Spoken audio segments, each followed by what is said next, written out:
ekonomi tidak stabil, harga barang naik. Itu dari dosa-dosa kita.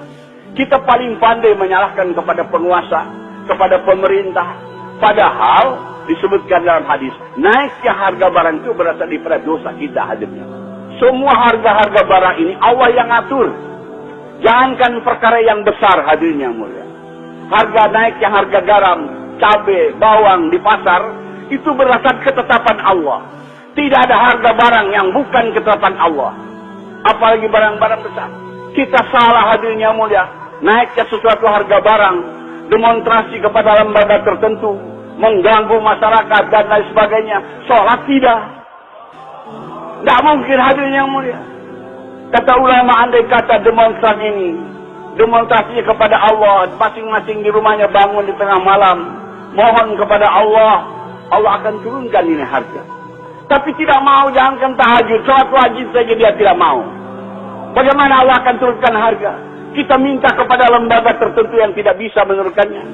Sebab naik turun harga Allah, ketetapan Allah hadirnya. Jangankan perkara besar, perkara kecil, gugurnya satu daun daripada pohon, itu berdasarkan daripada perintah Allah Subhanahu wa Ta'ala.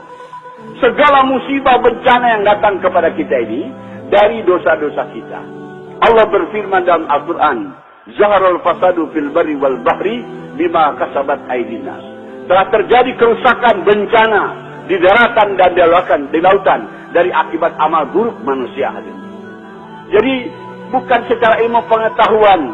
Itu kalau terjadi gempa karena gesekan bumi, lapisan bumi begitu.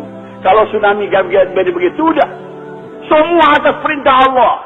Bumi tidak akan gempa dan bergoyang kalau tidak diperintah oleh Allah. Gunung tidak akan meletus kalau tidak diperintah oleh Allah. Air laut tidak akan naik ke darat kalau tidak diperintah oleh Allah. Semua atas perintah Allah. Karena daripada dosa-dosa kita. Perbaikan dia ada tobat.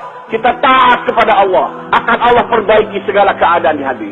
Allah akan tentramkan dunia negeri kita ini. Kalau kita taat kepada Allah Subhanahu wa Ta'ala. Kalau kita tidak mau taat kepada Allah. Walaupun kita berpendidikan tinggi. Mau mengatasi masalah dengan akal kita. Tidak bisa hadir. Allah akan datang macam-macam bencana yang lain. Semua kebaikan akan tercipta dengan agama. Sampai kesehatan hadirnya mulia. Ini daripada datangnya penyakit. Daripada dosa-dosa kita. Rasulullah bersabda dalam hadis, Al-Marid minaz junub. Sakit itu, penyakit itu daripada dosa kita. Kita tahunya kalau sakit ke dokter, beli obat. Dosa tidak diperbaiki. Nanti datang lagi penyakit yang lain. Contoh misalnya hadirin. Ada wabah penyakit malaria. Asbabnya daripada nyamuk malaria. Maka pemerintah, Departemen Kesehatan menganjurkan.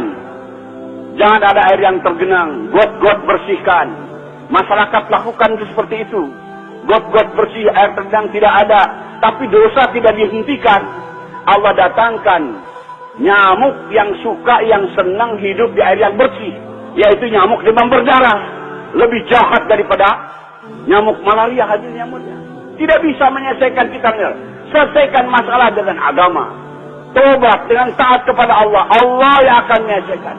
Kalau kita menyelesaikan secara akal-akalan kita ikut kepada cara orang yang tidak beriman, masalah tidak akan selesai hadirnya. Semua masalah selesai dengan agama.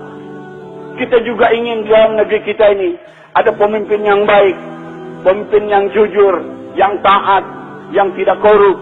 Itu akan tercipta dengan agama hadirin. Maaf, bukan dengan partai, bukan dengan pemilu. Pemimpin-pemimpin yang zalim muncul di kita ini akibat daripada dosa-dosa kita.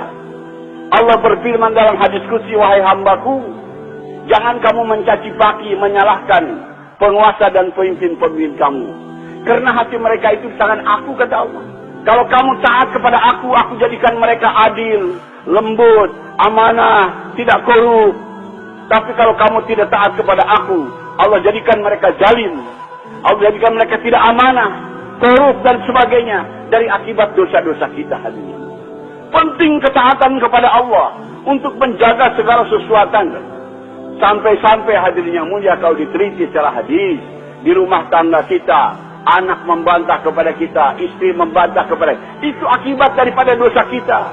Jangan hanya pandai menyalahkan anak, menyalahkan istri. Perbaiki hubungan kita dengan Allah. Rasulullah bersabda dalam hadis, Man aslaha bainahu bainallah aslahullahu bainahu